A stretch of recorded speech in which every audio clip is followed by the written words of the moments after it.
আসসালামু আলাইকুম সুপ্রিয় শিক্ষার্থীবৃন্দ, আশা করি তোমরা সবাই অনেক ভালো আছো।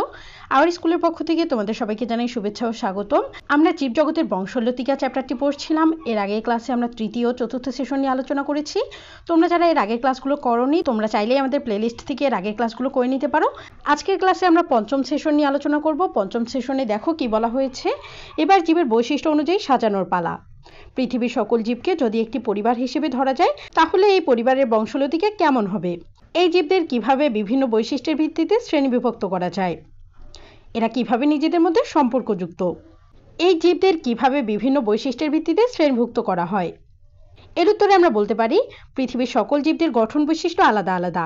মূলত বাসস্থান, দৈহিক গঠন, খাদ্যাভ্যাস, প্রজনন, রেচন ইত্যাদি বিভিন্ন বৈশিষ্ট্যের ভিত্তিতে জীবদের শ্রেণীভুক্ত করা হয়। তাহলে জীবদের গঠন বৈশিষ্ট্য আলাদা আলাদা হলেও মূলত এদের বাসস্থান, দৈহিক গঠন, খাদ্যাভ্যাস, প্রজনন, রেচন ইত্যাদি বিভিন্ন বৈশিষ্ট্যের ভিত্তিতে আমরা জীবদের শ্রেণীভুক্ত করতে পারি। এরপরের প্রশ্ন ছিল, পৃথিবীর সকল জীব কিভাবে নিজেদের মধ্যে সম্পর্কযুক্ত? পৃথিবীর সকল জীব নিজেদের মধ্যে সম্পর্কযুক্ত। উদ্ভিদ খাদ্য তৈরি করার জন্য প্রাণীদেহ থেকে নির্গত কার্বন ডাইঅক্সাইড ব্যবহার করে, আবার উদ্ভিদ হতে নির্গত অক্সিজেন ব্যবহার করে শ্বাসকার্য চালায় প্রাণীরা। মৃতদেহের পচন ঘটিয়ে বাস্তুতন্ত্রে ভূমিকা রাখে অণুজীব। এভাবেই পৃথিবীর সকল উদ্ভিদ, প্রাণী, অণুজীব তথা সকল জীব নিজেদের মধ্যে সম্পর্কযুক্ত। যদি গাছপালা না থাকতো, উদ্ভিদ যদি অক্সিজেন ত্যাগ না করতো, তাহলে আমরা শ্বাস বন্ধ হয়ে সবাই মরে যেতাম। আমরা উদ্ভিদ থেকে নির্গত অক্সিজেন ব্যবহার করে আমাদের শ্বাসকার্য চালাই।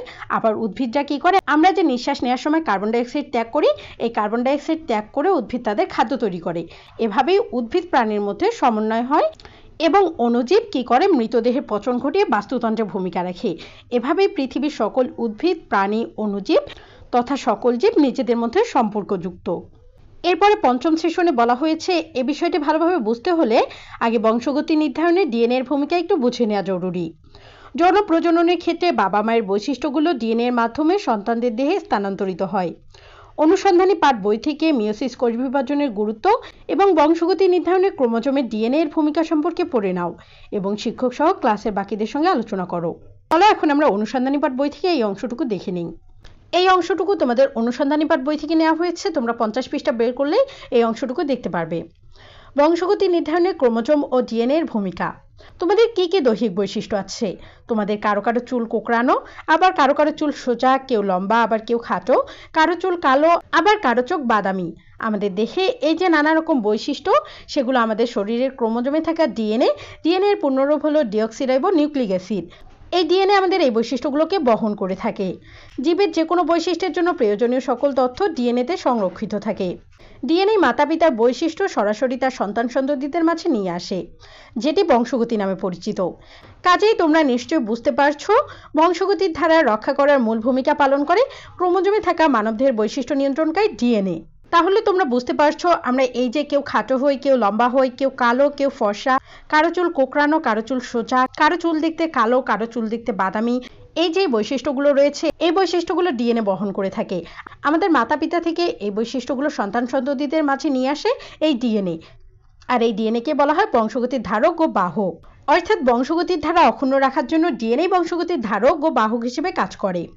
ক্রোমোজোমে অবস্থিত এই ডিএনএ মিওসিস কোষ বিভাজনের সময় সরাসরি পিতামাতা থেকে পরবর্তী বংশধরে স্থানান্তরিত হয়।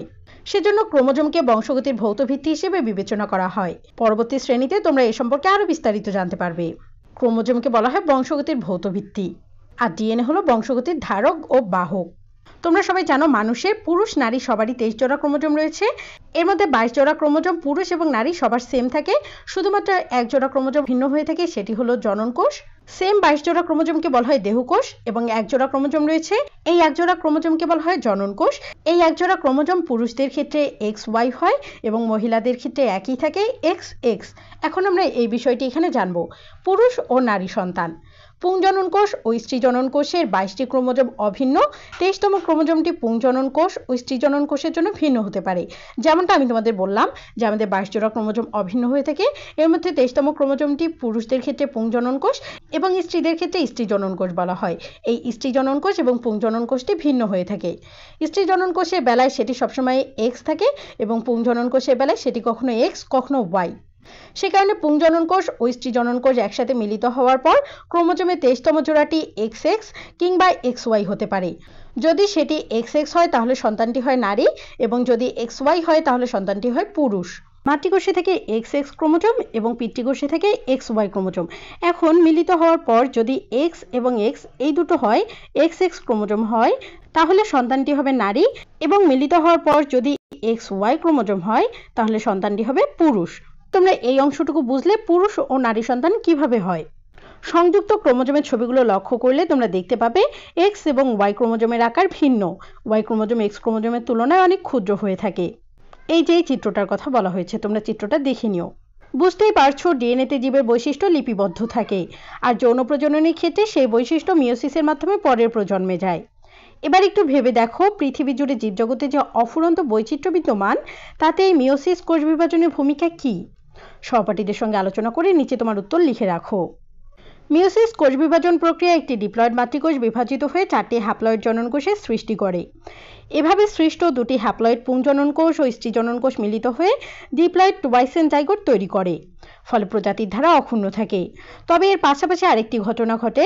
মিওসিস বিভাজনের সময় নিউক্লিয়াস দুইবার বিভক্ত হয়ে ক্রোমোজোম একবার বিভক্ত হয়। ক্রোমোজোমের এই বিভক্তির সময় বিভিন্ন ক্রোমোজোমের মধ্যে তাদের অংশের বিনিময় ঘটে, ফলে জননকোষগুলোতে মাতৃকোষের চারিত্রিক বৈশিষ্ট্য মিশ্রিত হয়ে নতুন বৈশিষ্ট্যের আবির্ভাব ঘটে।